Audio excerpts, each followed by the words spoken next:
Hello, viewers. Today we have with us Avishek Gupta. He is MD and CEO of Caspian Dev. So, hi, sir. How are you? Welcome to BW. Thank you, Ritesh. Good morning, and it is a pleasure to be here. I'm doing well. Hope you are doing well too.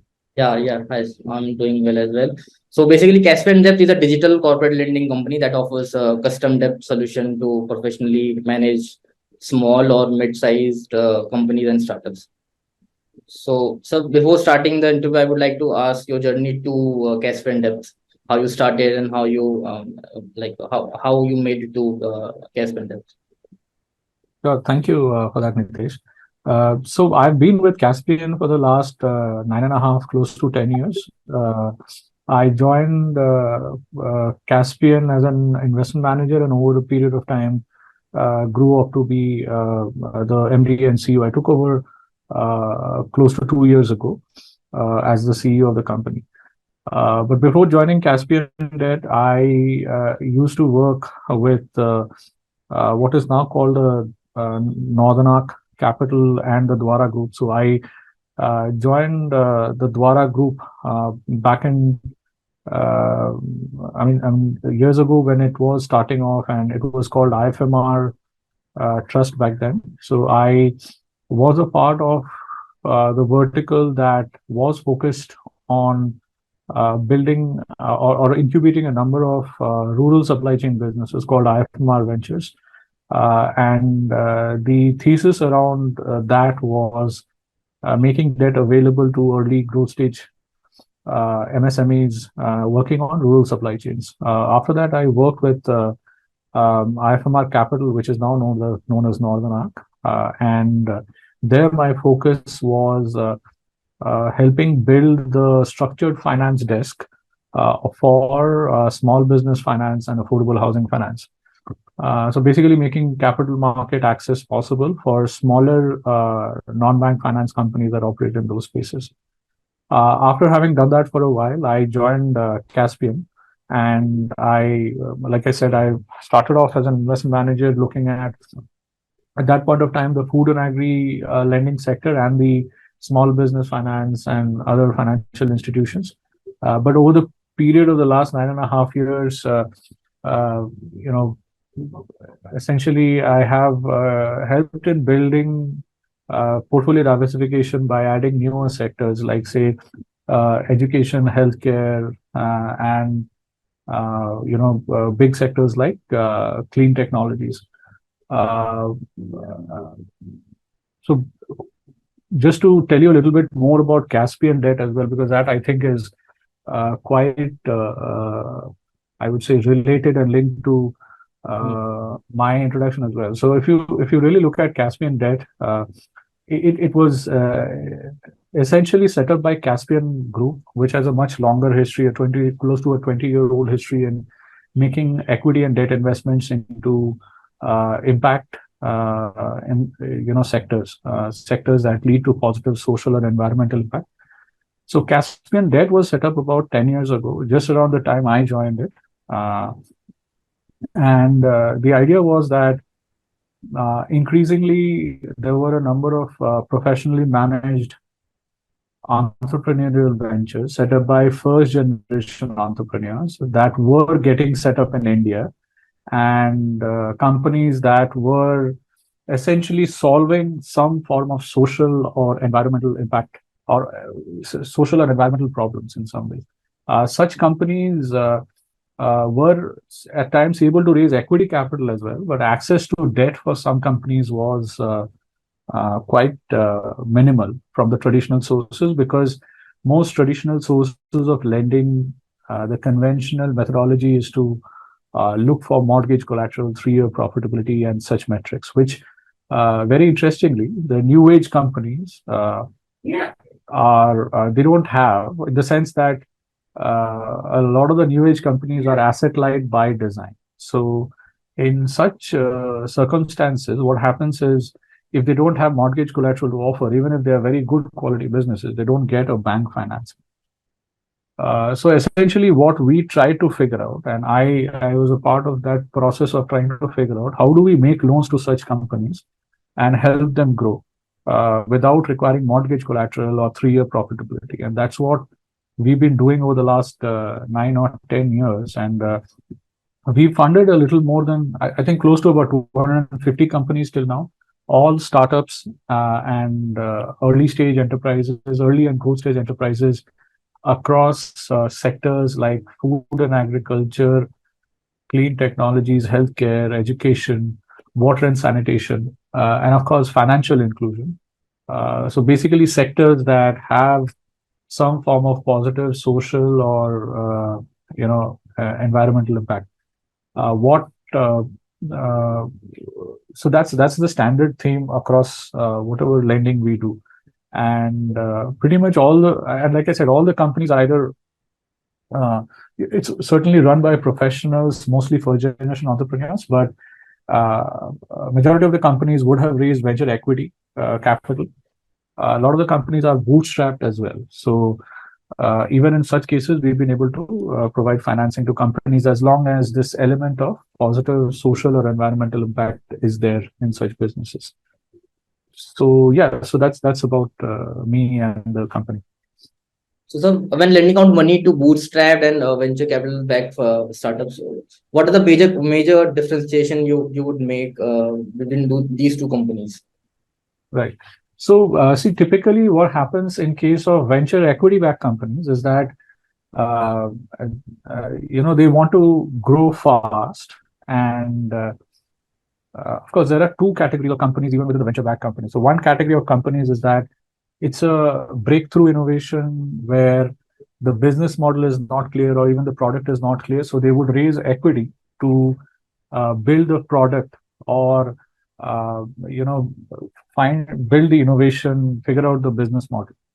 The second category of startups is startups where the business models are clear, the products are clear. They raise venture capital to essentially fast track their growth.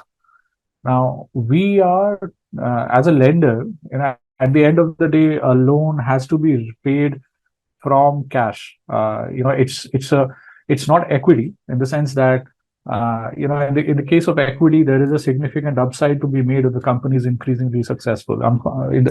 As a loan product or debt that we offer, or debt as a product, is not supposed to take part in that upside or the upside if the company does well. So instead, it has to operate in a way that the upside is capped. So loan is lenders by design cannot take too much risk like the equity investors. So what that means is that the company should have cash flows and the company should be able to pay from the cash flows. Now, as a result of which, the first category of companies that I mentioned, where the business model is unclear, where the product is unclear, they are not very well suited to debt financing. Whereas there are a few startups which has raised equity capital to grow fast, meaning that they may be a 1 crore or a 2 crore annual revenue company, but they may have hired a very senior marketing or a technology person, or they are probably investing significantly large amounts in technology. Now, what that means is that the company is small, but it is spending money as if it's a much larger, say, a 200, 500 crore company. And the venture capital equity investor has given them the cash, told them that, look, whatever investments you need to make them right now, and I'm ready to fund you the cash deficit that may come in as a result of the process in the current year. Now, such companies where the business model is clear, but they're making losses simply because they are spending more on technology or people, and where the venture capital equity investor is saying that I'm going to meet the cash deficit, we can fund some such companies where the business model is clear and there are continuous revenues flowing. So that is the kind of startups that we finance, where they are venture equity backed. In the case of bootstrap companies, we look for profitable companies, because at the end of the day, unlike a venture equity backed investor, a bootstrap company doesn't have an institutional investor who can put in the cash when the business is not able to generate the cash. So in such cases, by design, there is the business has to be able to generate cash and repay the loan. So by and large, those are the the biggest differences between a bootstrap company and a venture-backed company. So bootstrap company has to be profitable, and a venture-backed company may be loss-making as long as there is institutional equity investors backing them. So that's the primary difference. So, so between these two options, like according to you, what is the better way to grow and build a company? How can startups leverage strategies and alternatives, including options like Caspian financing, to effectively like address the challenges posed by the lack of maybe traditional collateral, or maybe the burden of elevated interest rates and all? So this debt financing has always been like concerned with these of the like things. So according to you, what is the better way to grow your company? Yeah. So I think, see, the better way to there isn't a single straightforward answer, unfortunately. But it depends on the nature of startup you're trying to build. So, for example, if it's a very innovative startup, doing something for the first time, where the path is unclear, in such cases, it's obvious that you have to raise equity capital, institutional equity capital, because without that, you can't take off. I don't think the question of debt and equity is either or. I think it is both. The question is, how can you combine the two to grow your business more viably? So one is, like I said, the question of what kind of product or business you're getting into. If there are a lot of uncertainties, equities must be the choice, at least to start off with. After you establish traction, then you go with debt. I think debt has to come in, irrespective of whatever kind of business you are in. Debt has to come in, because that makes the company more capital efficient, and it's beneficial for the equity investor also if you leverage. So one is the type of product. The other is the personality of the entrepreneur themselves, right? So what is it that the entrepreneur wants to build? So a lot of entrepreneurs, for example, want to build a business where they want to retain control of the decisions that they make, or the strategic choices they make, only to themselves. So they don't want, for example, to raise equity capital from institutional equity investors, who ultimately will be owning a part of the company and will invariably have some views on strategic choices of the company. So a lot of entrepreneurs don't like that interference. In return, they would be okay with growing slower, because venture equity capital allows you to grow much faster than normal business profits can enable. But a lot of entrepreneurs don't like that kind of go big or go home approach, which we've seen quite a few cases in the last few years. A lot of funds have been raised, equity funds have been raised, and companies have grown without viable business models till a very long time. Now, I'm not saying that's a wrong approach, but that's an approach in case where capital is available. But in a lot of other cases, the entrepreneurs don't like that. They want to be in control of the future. So bootstrapped or venture-backed equity, venture-backed startups essentially are, whether to raise equity or not. It depends on A, the product or business that you're trying to build, and B, the personality of the promoter of the company themselves. How much control they want to let go, how fast they want to grow. Do they want to build a steady business? So if you want to build a steady business, if you think that this is what you're going to build, and if this doesn't succeed, then it's a big problem for you. You're better off building it the bootstrap way. Otherwise, you can raise venture capital where you expect to make outsized amounts of capital, have outsized amount of impact, with the possibility that all of it can completely fail as well. So I think it's a balance between the personality and the product or market that people have. Now, debt, like I said, has to be raised in both occasions. The timing of the debt is what varies. In the case of a venture-backed or a venture equity company or bootstrap company, debt should be raised at the point of time when the business model is clear. Meaning, if the product is ready, or the product is already sold one round or one cycle, and you need working capital to grow the business, or you need to buy equipment or machinery to scale up your production, or you need to set up another branch or center to increase the sales that you have. So for such purposes, where the business model is clear, the sales model is clear, in such circumstances, you should raise debt to grow faster. In every other case, it should be equity that should be raised.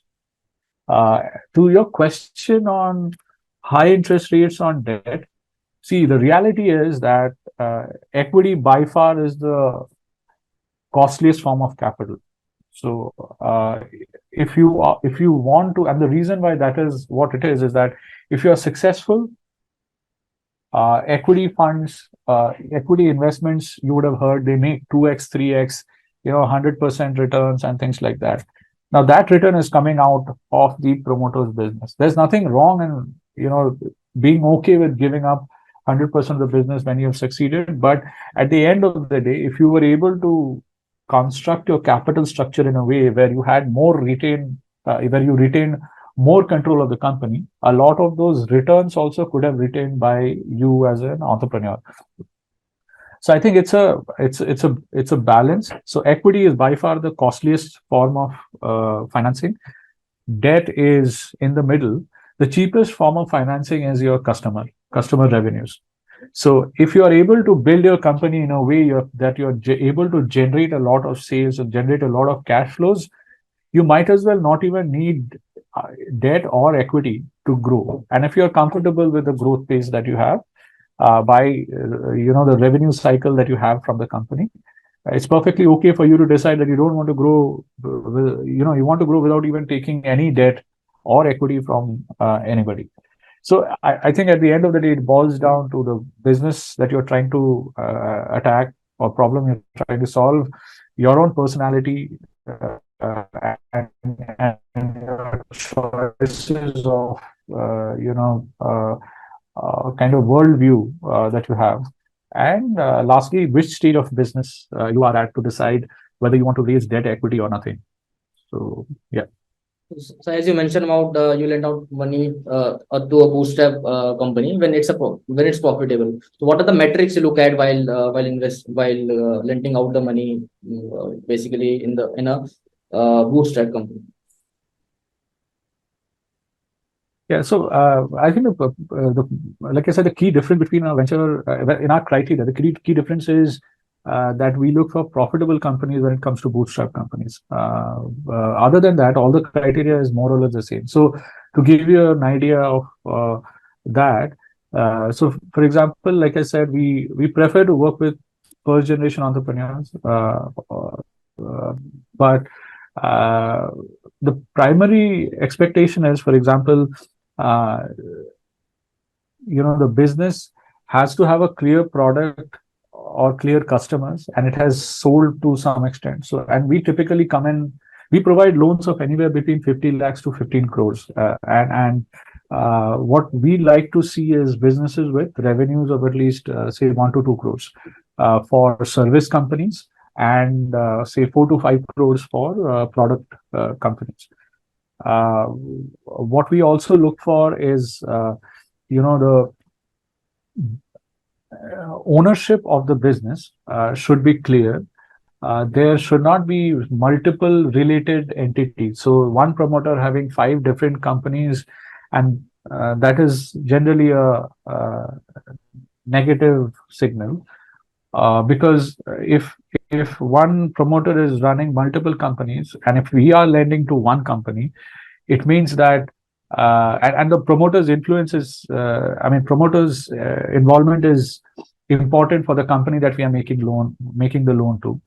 In such cases, it means that the promoter is distracted by 4 other businesses. So that's generally a negative signal. The second, even more negative signal is that between these related businesses, there are transactions, which means that you don't know, you may be lending to one company, but the other companies may be benefiting off that company. So the flow of money is very unclear. So generally for bootstrap companies or even venture-backed companies, the promoters having multiple companies with business transactions amongst each other is generally a negative. So it's always good to, I'm not saying that you cannot have more than one company and you cannot have business transactions between the companies, but there has to be a good reason why the business transaction exists. And generally, in such circumstances, an independent board is always good. And I know that it's very difficult for small companies to have independent board members, but if anybody has that kind of an independent board member, these kind of transactions can still be board approved and monitored, which gives lenders like us a lot of comfort. But if such things don't exist, it is best not to have multiple related companies, and even better not to have transactions between the companies, because generally that is how money is in a lot of traditional businesses, or in a lot of businesses, generally that's where the money siphoning happens. And as a lender, you're always worried that such things should not happen. I'm not saying that all businesses with related entities siphon off money, but that's how it typically happens. So that's a risk. The other thing that is there is that we look for we look at the management, the quality of the management, whether the second line is, for example, they have the professional or academic background to run the functions that they're running, whether the processes and systems. So what is the quality of internal controls? What is the process in which receivables is managed? Is somebody keeping track of the receivables, and are they trying to recover the receivables? So processes and systems are something that we look at, and things around compliances. So, for example, if there are tax dues or GST dues, or say PF dues, is the company paying them on time? If there are dues and if they're not paying on time, it's a negative signal. So a lot of the times what happens is, when you build startups, all these things like internal controls, receivables management, compliances, these seem like burdens. It seems too, for visionaries or visionary founders and such people, these things look like irritants. But reality is, you can't grow a large successful business if you don't do compliances well or internal controls well. That's the reality. Anybody who thinks that they can build a large successful business without having proper internal controls and systems in place, without having compliances in place, are fooling themselves. Now, we lend to early stage companies, and what we see is, what is the approach of the the promoters and the senior management towards aspects like these. And if we see the maturity to where the promoters are actually aware of the compliance related requirements, the internal control related requirements, it's a great positive sign. So these kind of aspects. So broadly, the governance and management, internal controls, the quality of all of this, things like compliances. And see, at the end, so the reason why all of this has a lot more importance for us is because when we lend, the companies are small and may not be profitable as well, and we don't take mortgage collateral. So there is nothing to fall back on other than these data points, like, is the company compliant with the laws, or are they regular in filing the necessary returns, or are they regular in filing for the PF, or do they have appropriate policies in place? So, for example, if they have women, in the team, do they have maternity policies in the place? Or if they have a factory, do they have worker health and safety norms in place? So all these aspects are taken into consideration before taking a credit decision. So also, sir, in this point of time, I would like to ask, like, do you cater to companies or startup base in tier 2 or tier 3 cities and have no credit history? How do you evaluate the risk lies there? And what is the recovery rate among those startups? And what is the average loan size you lent out to them? So pretty much all the companies that we work with, most of their operations are in tier 2, tier 3 rural locations. And we also have a focus on, so see, the thing is that a lot of these companies may be headquartered out of a Bangalore or a Delhi NCR, because uh, the reality is that so the unfortunate reality is that for access to talent and access to capital, a lot of these companies need to be based out of these locations to make it easier for them to get access to capital or talent. Now, so they may be based out of Bangalore or Delhi, but they would have operations all across. So pretty much all our companies have that focus. So it's just their notional operations, head office operations would be out of these, metro locations. The evaluation methodology is the same. In fact, we like companies that work in tier 2 or tier 3 locations, and we also have a specific focus on companies that operate out of what we call the poorer states. And if there are companies that are based in those locations, or they are operating in such poorer districts, we would be open to taking a little bit more risk than we would for a company that doesn't have those criteria as a part of their existence. Otherwise, all the credit criteria is pretty much similar to what I said as a response to your previous question. Also, sir, in FY 2022, you lent out almost 30% of your disbursement amount to women-led startups and ventures. So would you like to share some story around the same? Yeah, in fact, so this financial year that we closed, the number was 50%, a combination of women-led and women, what we call, so basically there is a combination of companies that are founded or co-founded or led by women, where the CXO functions are held by women, or companies that deliver a product or service that benefits women, or companies that have a specific mandate to, for example, generating employment for women. So that number was 50% as of the last financial year. We've had, in general, if you look at the startup funding rates, the numbers are dismal when it comes to the amount of funding that women-led companies have raised. We have been able to, in the last 9 years, whatever funding we have done, close to 30% of the funding has gone to women-led companies. Now, so we have that as a primary focus. In fact, there are two horizontal or primary focus areas for us from an impact perspective. One is this aspect around being able to fund companies that are women-led, or delivering a product or service to women, and the other theme being lending to companies that have a climate angle or positive climate angle. So across both these themes, on the gender theme, or the theme of women, we look at it a little bit more comprehensively than what kind of companies that we are funding. Of course, our portfolio, like I said, historically, close to 30% of the funding has gone to companies led by women.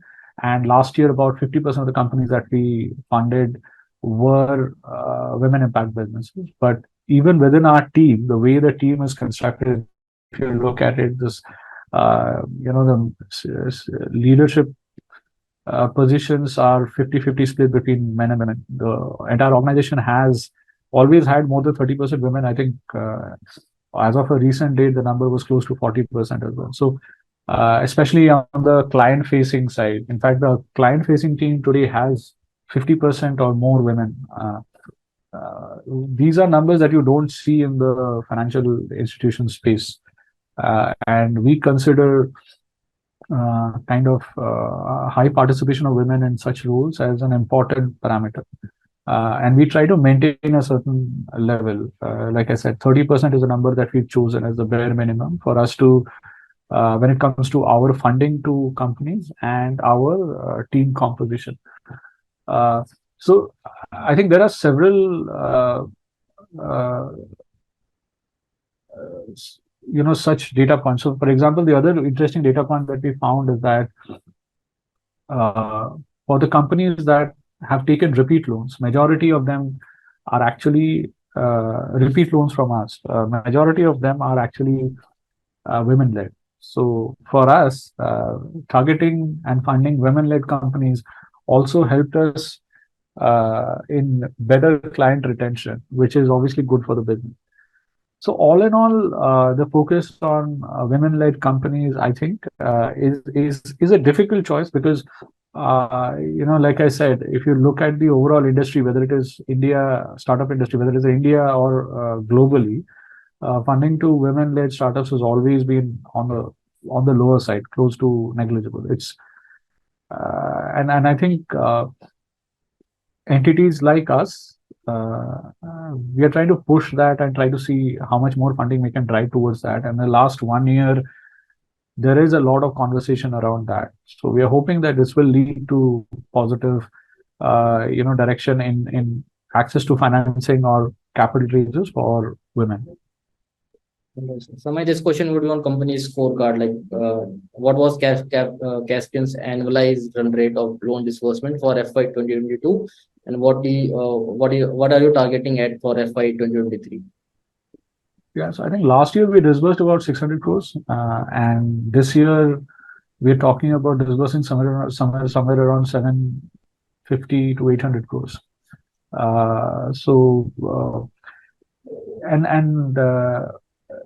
We, like I said, we funded about 250 companies in all these years, but every year we onboard a bunch of new companies. So last year we onboarded close to about 35 companies. This year we are hoping to onboard somewhere around 40-45 companies.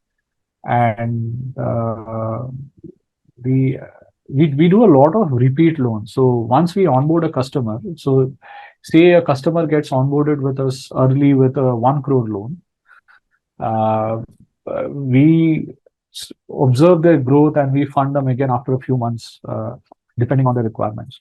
Now, what that leads to is there are companies in our portfolio who have taken 13, 14 loans from us, over the years. As they have grown, their borrowing requirements have gone up and we funded them. So, in addition to onboarding, 30 to 40 companies every year, we do a lot of funding to the existing portfolio companies to help them grow further, in whichever business they are in. So in that sense, we look at the client retention numbers as a metric as well. And what we've seen is more than 60% of the companies would have taken at least 2 loans from us. And there are significant number of companies that have taken 5 or more loans from us, which is a good sign. Now, the reality is that a lot of the companies will start borrowing from us with us as the first or second lender. And then over a period of time, they will grow out of us. So our funding may not be enough for them, or our funding, they may be able to get access to funding at a much lower cost from other sources. That's a happy situation for us because we've been able to help grow the company. But what we've also observed is a lot of such companies that have got access to bank capital, bank financing after we finance, they continue to borrow from us because it seems that the banks are still not comfortable providing the financing for their entire financing requirements. So in such cases also, we continue to finance.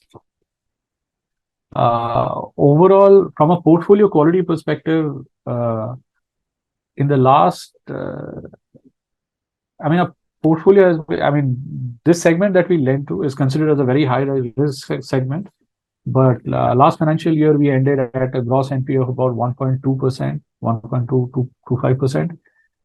Historically, in all these 9 years, we've written off net write-offs has been only about 16 crores, 16 to 16.5 crores, which is, and this is on a total disbursal of about 3,500 crores. So if you really look at the numbers, it's the portfolio performance is extremely good, especially in this customer segment. If you really look at the credit bureau data on loans made to SMEs with loan ticket sizes, I think between 50 lakh to 20 crores. In that segment, the gross NPA rates are anywhere between 6% to 15%. In that context, we are doing 1.25. It seems like we are doing reasonably well. But again, we are a smaller entity. We have to see how we can manage or maintain this quality, credit quality, even after we've grown up much bigger. About 750-ish of funding this year. Portfolio quality has been good, and adding about, say, 40, 45, 30 to 40 companies each financial year. So what are the untouched sectors as far as Caspian is concerned? You would like to explore more in this fiscal year, or maybe in coming fiscal years as well? Yeah, so not unexplored, but I think there is, as an organization, we've had significant focus on food and agri and climate sectors as two sectors. Now, what we've realized over a period of time is that a lot of newer business models are coming up in both these sectors. We want to, for example, focus a lot of our efforts in the coming, 6 months to 1 year towards funding companies that operate at the intersection of agri and climate technology. So just to give you an example, say organic food product companies, or companies that provide cold chain solutions, or companies that provide solar powered equipments to increase shelf life of products, or companies that reduce usage of chemical fertilizers and pesticides, or companies that help farmers improve their income through processing that doesn't require as much energy, or improve the productivity of farms. All of which ultimately leads to positive environmental impact, positive income, and positive environmental impact. So this is one side. The other side is, for example, on conversion of agri and food waste into energy. Instead of depending on, say, diesel or other fossil fuels, can energy be created out of basically renewable sources, or sources that are things like food and agri waste. So we've already funded a bunch of companies across all these things that I said, but we want to fund more. So we are really looking forward to companies that have proven business models, but are looking to grow the business further in an area where it is operating at the intersection of agri and climate tech. So that's a big area of our focus. I think that there are a lot of untouched businesses or business models that we've not funded. So we would like to take that up in the next few months to a year. So that's one area. Sir, this would be my last question would be like, is there any fundraising plan Caspian that is planning, or maybe any future plan you would like to share with us? We operate with an NBFC license, which is a permanent capital vehicle. We have raised equity in that vehicle, and we actually continuously raise funds we borrow from other lenders. So one fundraising aspect is obviously continuing to raise there. So this year we are planning to raise about 450 crores, 50%, more than 50% of which has already been raised. But we are looking to raise another 250 crores on that.